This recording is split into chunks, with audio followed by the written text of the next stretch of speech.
இன்றைய வேளாண் தொழில்நுட்ப பகுதியில் பெண் கன்றுகளை பெறுவதற்கான மேம்பட்ட இனப்பெருக்க உயிர் தொழில் நுட்பங்கள் குறித்து சேலம் மாவட்டம் கால்நடை மருத்துவ கல்லூரி மற்றும் ஆராய்ச்சி நிலைய கால்நடை நுண்ணுயிரியல் துறையின் பேராசிரியர் மற்றும் தலைவர் முனைவர் கே பிருந்தா அவர்கள் தரும் தகவல்கள்.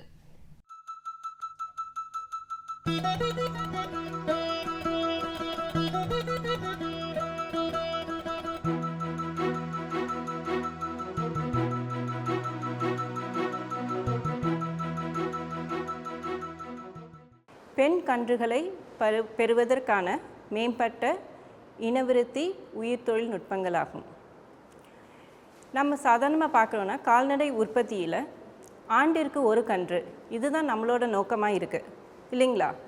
இதையே சற்று கொஞ்சம் மாற்றி சொல்கிறோம். அதாவது ஒரு கன்று என்பதற்கு பதிலாக ஒரு பெண் கன்று வேண்டும் என்று நாம் கூறுவோமேயானால் அதுவே நம் கால்நடை உற்பத்தியாளர்களின் வாழ்வாதாரத்தை மேம்படுத்தும் என்பதில் ஒரு கூற்றாக அமைகிறது. இப்போ நம்ம எப்படி அந்த பெண் கன்றுகளை பெற முடியும்? இதற்கான ஆயத்தங்கள் என்னென்ன? இதை பற்றி நம்ம தெரிஞ்சு கொள்ளணும் அப்படின்னா ஒரு கரு எப்படி உருவாகுது அப்படிங்கிறத நம்ம தெரிஞ்சுக்கணும். ஒரு ஆண் உயிரணுவும் ஒரு பெண் உயிரணுவும் சேரும் பொழுது அந்த கரு சேர்க்கையில் உருவாவதையே நாம் ஒரு கரு என்று கூறுகிறோம். இப்போ ஆண் கரு, அந்த ஆண் உயிரணு அப்படின்னு நம்ம சொல்கிறது ஸ்பெர்ம், அதாவது விந்தணு. பெண் மூலம் வரப்படும் அந்த உயிரணு கருமுட்டை. இந்த கருமுட்டையும் ஒரு விந்தணுவும் சேரும் பொழுது கிடைக்கும் ஒரு கரு உருவாக்கத்தை தான் நாம் கரு என்று கூறுகிறோம். கரு உருவாக்கம் ஆன பின்பு நாம் அந்த மாட்டினை கருவுற்ற சினமாடு அப்படின்னு நம்ம சொல்கிறோம். இப்போ அந்த சினமாட்டிலேயும் நமக்கு கிடைக்க போகிறது ஒரு கெடாரி கண்ணா இல்லை செங்கண்ணா? இதுதான் கால்நடை பண்ணையாளர்களின் மிகப்பெரிய கேள்வி, அவர்களுடைய எதிர்பார்ப்பும் அதுதான். எப்படி சிம்பிளாக இதை நான் சொல்லணும் அப்படின்னு கேட்டிங்கன்னா, ஒரு எக்ஸ் வகை விந்தணு ஒரு கருமுட்டையை சேர்க்கை செய்யும் பொழுது உருவாகும் கருவானது பெண் கருவாகிறது. இதே ஒய் வகை சார்ந்த ஒரு விந்தணு கருமுட்டையுடன் சேரும் பொழுது அது ஆண் கருவாக உருவாகிறது. ஆக நம்ம இதில் என்ன தெரிஞ்சுக்கணுன்னா, ஒரு எக்ஸ் சார்ந்த விந்தணு ஒரு கருமுட்டையை சேரும் பொழுது நாம் பெண் கன்றுகளை பெறலாம். ஆனாலும் அவற்றில் பிரபலமாக இப்பொழுது யூஸ் பண்ணுற ஒரு முறை அப்படின்னு கேட்டோன்னா ஃப்ளோ சைட்டோமெட்ரி என்று கூறப்படும் ஒரு மெஷின், ஒரு உபகரணி மூலம் செய்யப்படுகிறது. இந்த பிரித்தெடுக்கும் முறை எதன் மூலம் செய்யப்படும்னா, அதுவும் நம்ம சொல்கிற டிஎன்ஏ, ஒரு விந்தணுக்குள்ளே இருக்கிற டிஎன்ஏவோட அளவின் மூலம் இது வேறுபடுத்தப்படுகிறது. சாதாரணமாகவே பசு மாடுகளில் ஒய் வகை விந்தணுக்களில் இருக்கப்படும் டிஎன்ஏவின் அளவானது எக்ஸ் வகை விந்தணுவில் இருக்கும் டிஎன்ஏ விட 3.8% குறைவாக உள்ளது. ஸோ இந்த டிஎன்ஏ குறைவாக இருந்தால் ஒய் விந்தணு, அதிகமாக இருந்தால் எக்ஸ் விந்தணு. இதை வச்சு அந்த ஃப்ளோ சைட்டோமெட்ரி என்ற அந்த மெஷின் விந்தணுக்களை பிரித்தெடுத்து நமக்கு பிரிக்கப்பட்ட விந்தணுக்களை கொடுக்கிறது. இதை தான் நம்ம இங்கிலீஷில் செக்ஸ்டு செமன் டெக்னாலஜி, அதாவது பால் இனம் நிர்ணயிக்கப்பட்ட விந்தணு சார்ந்த தொழில்நுட்பம் அப்படின்னு நம்ம அழைக்கிறோம். இப்போ நமக்கு செக்ஸ்டு செமன் மூலம் ஒரு பெண் அல்லது ஆண் இந்த நிர்ணயிக்கப்பட்ட பாலின கன்றுகளை மட்டுமே நாம் பெற முடியும் என்பது தெரிகிறது. இப்போ நம்ம அதை எந்த வகையில் நம்ம யூஸ் பண்ணால் நம்மளோட கால்நடை உற்பத்தியாளர்களுக்கு பெண் கன்றுகளாக கிடைக்கப்பெற செய்யலாம், இதை பற்றி நம்ம யோசிக்கிறோம். இப்போ திருப்பி நம்ம பன்னெடுங்காலமாக கால்நடை உற்பத்தியாளர்கள் எந்த விதமான தொழில்நுட்பத்தை யூஸ் செஞ்சிட்ருக்காங்க பார்த்தோன்னா, செயற்கை முறை கருவூட்டல், அதாவது ஆர்டிஃபிஷியல் இன்செமினேஷன். ரொம்ப சாதாரணமாக சொல்லணுன்னா சென ஊசி போடுவாங்க. இந்த சென ஊசி எப்படி செய்கிறாங்கன்னு உங்களுக்கு ஒரு சின்ன ஒரு விரிவாக்கம் தருகிறேன். அது நல்ல ஒரு பொலிக்காலை, உயர் ரக காலையிலிருந்து விந்தணு மாதிரிகளை எல்லாம் சேகரித்து அந்த விந்தணுக்களை ஒரு சினை குச்சிக்குள் நிரப்பி அவற்றை ஆழ் உரை நிலையில் பதப்படுத்தி பின்பு அதை ஒரு லிக்விட் நைட்ரஜன் குடுவையில் இட்டு பதப்படுத்தி வைப்பார்கள். நம்ம மாடு பருவ காலத்துக்கு வரப்போ நம்ம என்ன செய்கிறோம், அதை ஒரு கால்நடை மருத்துவமனைக்கு ஓட்டி செல்கிறோம். அங்கே இருக்கிற கால்நடை மருத்துவர் அந்த மாடு சரியான பருவ காலத்தில் தான் இருக்கான்னு ஒரு தடவை பரிசோதனை செஞ்சு பின்பு என்ன செய்வார், அந்த ஆழ் உரை நிலையில் இருக்கிற அந்த சினைக்குச்சிகளை எடுத்து நம்மளோட உடல் வெப்பநிலைக்கு மாற்றம் செய்து பின்பு ஒரு சினை ஊசி மூலம் சினை கர்ப்பப்பைக்குள் செலுத்தி அதன் மூலம் கரு உருவாக்கம் செய்யப்படுகிறது. இது நடைமுறையில் இருக்கிற ஒரு சாதாரண நிகழ்வு. இதை சற்றே மாற்றி யோசி. என்ன பண்ணுறோம், அந்த சினை குச்சிகளில் நம்ம பாலினம் பிரித்தெடுக்கப்பட்ட எக்ஸ் சார்ந்த விந்தணுக்களை மட்டும் அந்த சினை குச்சிக்குள்ளே நம்ம நிரப்பி அதை பதப்படுத்தி அதை நம்ம செயற்கை கருவூட்டம் அதாவது சினை ஊசியாக நம்ம செலுத்தினோமானா நமக்கு பெண் கன்றுகள் கிடைக்கும். இதை ரொம்ப சிம்பிளாக நான் சொல்லணும் அப்படின்னா, சாதாரண சினை ஊசி போடுறதுக்கு பதிலாக நம்ம எக்ஸ் வகை விந்தணுக்கள் கொண்ட சினை ஊசி மூலம் நம்ம பெண் கன்றுகளை பெற்றுக்கொள்ளலாம். சரி, இப்போ செக்ஸ்டு செமன் இதை பற்றி நம்ம தெரிஞ்சுக்கிட்டோம். இதை நம்ம உபயோகப்படுத்தும் பொழுது எவற்றில் நாம் கவனமாக இருக்க வேண்டும், இது ரொம்ப முக்கியம். ஏன்னா பொதுவாக கூறப்படும் ஒரு தகவல் என்ன அப்படின்னு கேட்டிங்கன்னா, செக்ஸ்டு செமனை நம்ம பயன்படுத்தும் பொழுது நமக்கு கிடைக்கிற கருத்தரிப்பு விகிதம் மிக குறைவு, இதுதான் பொதுவாக கூறப்படுகிறது. இதனை நாம் திருத்தி மேலும் நல்ல தரமான கன்றுகளை நாம் பெற வேண்டும் என்றால் சிலவற்றை நாம் பின்பற்ற வேண்டும். அவற்றுக்கான சில குறியீடுகள். முதலாவது, உரிய சினை காலத்தில் கொண்டு வந்து பருவ காலத்தில் கொண்டு வந்து மாட்டுக்கு செனை ஊசி போடணும். இது ரொம்ப முக்கியம். ஏன்னா இந்த எக்ஸ் சார்ந்த விந்தணுக்கள் மட்டும் இருக்கிற அந்த செக்ஸ்டு செமன் ஸ்ட்ரா இருக்குது பார்த்தீங்களா, அதில் இருக்கிற விந்தணுக்கள் மிக குறைவான எண்ணிக்கையில் இருக்கும். அதனால் ஒரு கருமுட்டை வெளிவரும் அந்த நேரத்தில் இந்த விந்தணுக்கள் அங்கே இருந்தால் கருச்சேர்க்கை நடப்பது சுலபம். இதை நம்ம முக்கியமாக பயன்படுத்தி கொள்ளணும். இந்த ஒரு முக்கிய குறிப்பை நாம் ஏற்றுக்கொள்ள வேண்டும். ஏனெனில் அந்த காலம் தவறி நாம் சினை ஊசி போடும் பொழுது தான் கருத்தரிப்பு நடக்காமல் போகிறது.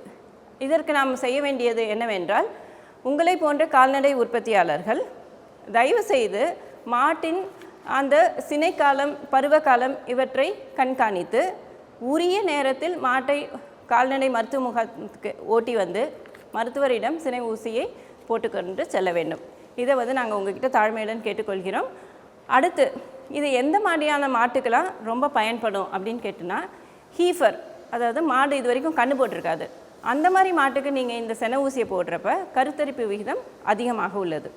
மூணாவது, நான் சொன்னேன் இல்லையா, ஆழ் உரை நிலையில் இந்த சினைக்குச்சிகள் இருக்கும். அதை நம்ம உடல் வெப்பநிலைக்கு மாற்றும். அந்த மாற்று நேரத்தில் இந்த மாதிரி எக்ஸ் வகை சார்ந்த உயிரணுக்கள் சேதமடை வாய்ப்புகள் அதிகம். அதனால அந்த மாதிரி நம்மளை கால்நடை மருத்துவர் அந்த சினைக்குச்சியை அந்த லிக்விட் நைட்ரஜன் கேன்லேருந்து எடுக்கிறப்ப நம்மளால் கூடிய மட்டும் உதவி செய்து காலதாமதம் ஆகாமல் உடனடியாக அந்த சினை ஊசி போட்டுக்கொண்டோமாயின் அந்த கருத்தரிப்பு விகிதம் அதிகமாக பெற வாய்ப்புகள் இருக்கின்றன. அதே போல் இந்த மாதிரி செக்ஸ்டு செமனை வச்சு நம்ம ஒரு கருவூட்டம் செய்யும் பொழுது கிடைக்கப்பெறுகின்ற கன்றுகள் எல்லாமே பெண் கன்றுன்னு எதிர்பார்க்காதீங்க. இதன் சதவிகிதம் 90 முதல் 95% பெண் கன்றுகள். இதை நம் மனதில் வைத்துக்கொள்ள வேண்டும். அடுத்தது, இந்த செக்ஸ்டு செமனுடைய விலை கொஞ்சம் அதிகம். அதனால் இப்போ இந்திய அரசாங்கமானது ராஷ்ட்ரிய கோகுல் மிஷன் இந்த திட்டத்தின் கீழே தேர்ந்தெடுக்கப்பட்ட சில இடங்களில் இந்த சினைக்குச்சிகளை, அதாவது செக்ஸ்டு செமனை மக்களுக்கு இலவசமாகவே கொடுக்கப்பெற்று அதன் மூலம் கருத்தரிக்கப்பட்டு செய்து மரபணு மேம்பாட்டையும் உருவாக்க ஒரு திட்டத்தை கொண்டு வந்துள்ளது. இதனை ஒரு விழிப்புணர்வு திட்டமாக கொண்டுள்ளமையால் இப்பொழுது இது இலவசமாக செயல்படுத்தப்பட்டு வருகிறது. விவசாய பெருமக்கள் இந்த உதவியினை ஏற்று அதன் பயனடையுமாறு கேட்டுக்கொள்கிறோம். மேலும் இந்த வகையான செக்ஸ்டு செமன் மூலம் நாம் செய்யப்படும் இந்த சினை ஊசி மூலம் ஏற்படும் கரு மாற்றமானது கரு உருவாக்கம், இந்த உருவாக்கம் மூலம் பெறப்படும் அந்த கன்றுகள் ஆணா பெண்ணா என்பதையும் நீங்கள் தயவு செய்து பதிவு செய்து கொள்ளுங்கள். அடுத்து, சினை ஊசி கொண்டு நாம் பெண் கன்றுகளை பெறுவது எப்படின்னு பார்த்தோம். அடுத்தது, சில மேம்பட்ட தொழில்நுட்பங்களும் நிறைய இருக்கின்றன. அதில் ஒன்று கூற வேண்டும் என்றில் MOET, multiple ovulation and embryo transfer என்று ஒரு தொழில்நுட்பம் உள்ளது. இது ஒன்றும் இல்லைங்க, ஒரு மாடு இருக்குது. அந்த மாடு ஒவ்வொரு பருவகாலத்துக்கு வரப்போ ஒரு கருமுட்டையை வெளியிடும். அந்த கருமுட்டையிலேருந்து ஒரு கரு வரும். ஆனால் இதையே நம்ம ஒரு உயர் ரக மரபணு விகிதம் மேம்படுத்தப்பட்ட ஒரு பசுமாடை எடுத்துக்கொண்டு அதற்கு ஹார்மோன் செலுத்தி ஒரு முட்டைக்கு பதிலாக பல கருமுட்டையை வெளியிட செய்ய வேணும். அந்த மாதிரி செஞ்சுட்டு இப்போ எக்ஸாந்த விந்தணுவை அதன் கூட கருப்பையில் செலுத்தினோன்னா என்னாகும், நிறைய கருக்கள் உருவாகும். இந்த உருவான கருவை கர்ப்பப்பையிலேருந்து நம்ம வெளியில் எடுத்து அதை ஒரு வாடகை தாய் பசுக்கு கருமாற்றம் செய்கிறோம். இந்த மாதிரி செய்ய போகிறப்போ என்னாகும், பல மாடுகள் பயனடைகின்றன. இது ஒரு தொழில்நுட்பம். அடுத்து இன்னும் ஒரு தொழில்நுட்பம் இருக்கிறது, அதாவது IVF. இது எல்லாருக்குமே தெரிஞ்சது தான், சோதனை குழாய் மூலம் சந்ததி பெறுதல். இப்போ நம்ம டெஸ்ட் டியூப் பேபிஸ்னு சொல்கிற போல் டெஸ்ட் டியூப் கன்றுகளையும் உருவாக்கலாம். இதில் என்ன பண்ணுறோன்னா, சாதாரணமாக ஒரு கரு உருவாக்கம், கரு சேர்க்கைன்றது ஒரு கருக்குழலில் ஒரு உயிரினத்தின் உடம்பிற்குள் நடக்கிறது. அதையே ஒரு கரு சேர்க்கையை நாம் ஒரு ஆய்வகத்தில் ஒரு பெட்ரி டிஷ்ஷில் வச்சு அந்த கரு சேர்க்கையை செஞ்சோன்னா அதை நம்ம IVFன்னு சொல்கிறோம். அவ்வளோதான். அப்போ நமக்கு தேவைப்படுறது ஒரு கருமுட்டையும் ஒரு விந்தணுவும். இப்போ நம்ம கருமுட்டையை எடுக்கணுன்னா நமக்கு எந்த மாட்டிலேருந்து நமக்கு சந்ததி தேவைப்படுதோ அந்த மாட்டை போய் எடுத்து அதுலேருந்து லேப்ராஸ்கோப்பி மூலம் நம்ம கருமுட்டைகளை சேகரிக்கலாம்.